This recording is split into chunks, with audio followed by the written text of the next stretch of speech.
orúkọ mẹ́ta láti kà mọ́ Fúnkẹ́ báyìí. Ẹni tó kọ́kọ́ fẹ́ onímọ́tò ni, senior colleague Olúọmọ ni, kí ló kọ yẹn náà? Tí marriage wọn ò ju oṣù méjì lọ báyìí. 2 months 3 days ni marriage Fúnkẹ́. Ó fi lé pọ̀ tí ó fọ̀nà òkà. Bó tẹ̀ yẹ pọ́ọ̀lù tó ti ṣe, gbogbo ọ̀lù yẹn ò ju pálọ̀ wa lọ. Mi mọ̀ kan tó ṣe há síbẹ̀. Kẹ́hìndé àbí? Ó fẹ́ Kẹ́hìndé. Senior colleague Olúọmọ ni Kẹ́hìndé. Ó fẹ́ yẹn, àbí? Meanwhile, òun àti Fẹ́mi Adébáyọ̀ wọ́n dóra wọn, wọ́n jẹ sí ara wọn. Mi ìfàlẹ́jì sí. Tó jẹ́ pé ńgbà yẹn Fúnkẹ́ ò kí ń kí bàbá Bello, kò ń kí ọ̀gá Bello. Ó ní wọ́n gbowó òun. Ẹ̀yin tèmi, Bukky Jesse ti padà jáde ó wá sọ̀rọ̀ nípa ọ̀rọ̀ Fúnkẹ́ Akíndélé àti Tóyìn Abraham, bí Tóyìn Abraham ṣe kí ní movie premiere Ìyábọ̀ Òjó The Return of Arinsu tí ó kọ̀ tí ó dáhùn tó snob Tóyìn Abraham ní arábìnrin tí a mọ̀ sí Fúnkẹ́ Akíndélé.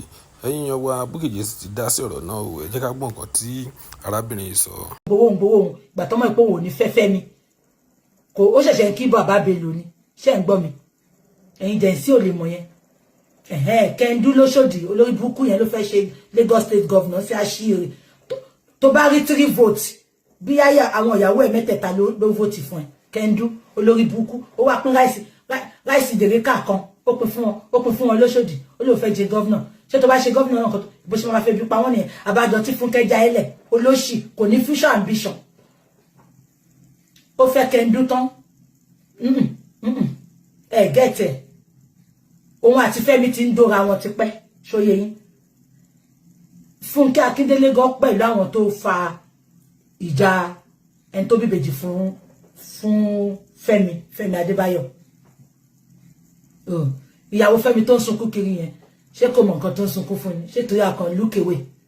But Fúnkẹ́ yẹn tiẹ̀, igi ẹ̀ ti fẹ́ máa ga ju onírì ẹ̀ lọ. Notice Fúnkẹ́ sìn, ṣó ti di tomboy ni? Gbogbo aṣọ tó máa wọ̀ sí oversize ni. Aṣọ oversize ló máa wọ̀. Fúnkẹ́ náà yàn dìdí ẹ̀ o. Mo ṣọ́ ìpá yìí a máa jí okódó àkọ́tìmẹ̀ tó ń dó ni. Ó fẹ́ Yínká Quadri. Ó fẹ́ Fẹ́mi Adébáyọ̀. Fẹ́mi Adébáyọ̀ gangan ló fẹ́ lọ́kùnrin ó yàn. But àwọn bàbá Bello gbà. Torí ṣe mẹ́pà wọn ará Ìlọrin. Wọn láìkì kọ́wọ́ obìnrin máa ga sókè jọkọ wọn lọ. Wọ́n ti wò pé Fúnkẹ́ lówó ju Fẹ́mi lọ pé kò lè work. Ó fẹ́ Yínká Quadri. Ó fẹ́ Fẹ́mi Adébáyọ̀. Ó fẹ́ Kẹ́ndú. Ó fẹ́ bọ̀bọ̀ producer ẹ̀yẹn. Fúnkẹ́ gan yàn dín kékeré o. Àbájọ tó so máa ṣàna àwọn senior colleague àṣàna ni. Bá ló tún kù. Ẹ jẹ́ ká máa lọ. Ẹ má jẹ́ kán wá mú mi.